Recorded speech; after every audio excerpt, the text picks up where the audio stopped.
எனக்கு முன்னாடி 4-5 பேரை எனக்கு முன்னாடி இதே மாதிரி 4-5 பேரை இப்படி பண்ணி வந்தா அந்த வேலைக்கு பேர் என்ன சொல்லுவீங்க? அந்த வேலைக்கு பேர் என்ன சொல்லுவீங்க? பழகுறது, அப்புறம் வெளியில போய் வம்படியா வழக்கு கொடுக்கறது, அது மிரட்டி பணம் கேட்கறதுன்னா இங்க பாருங்க, அதிகபட்சம் அவ வச்ச கோரிக்கை என்ன? எங்க அண்ணன்ட்ட போய், எங்க மூத்தவர்கிட்ட இறந்து போயிட்டாரு, மாசம் 30-30,000 கொடுத்து என்னை மெயின்டைன் பண்ணிக்க சொல்லு. இந்த வார்த்தை பப்பாட்டி வச்சுது. எங்க அப்பா கேட்டாரு, எங்க அப்பா பாரதர், டேய் என்னதான்டா மைன் அவளுக்கு அப்படின்னு.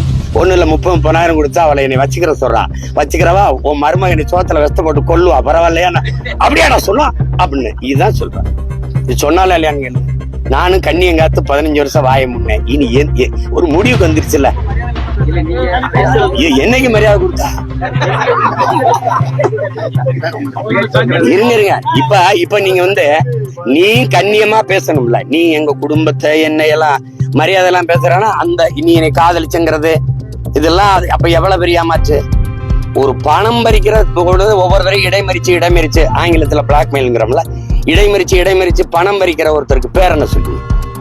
நான் சொன்னது தப்பு, நீங்க சொல்லுங்க. பேர் என்ன வைப்பீங்க சொல்லுங்க. அப்புறம் என்னைய நீங்க எல்லாம் சேர்ந்து பாலியல் குற்றவாளின்னு சொல்றது காரணம் ஒரு பாலியல் தொழிலாளிக்காக.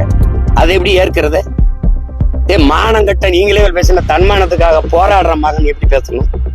மானத்துக்காக உயிரை விட்டா இனத்தின் கூட்டத்துல வந்தவன் நான் எப்படி பேசணும்? அது கொஞ்சம் கவனமா பேசணும்ல எல்லாரும். தம்பி, இதுக்கு முன்னாடி நீங்க சந்திச்ச ஆளுகள்லாம் வேற, இப்போ உங்க முன்னாடி நிக்கிற ஆள் வேற.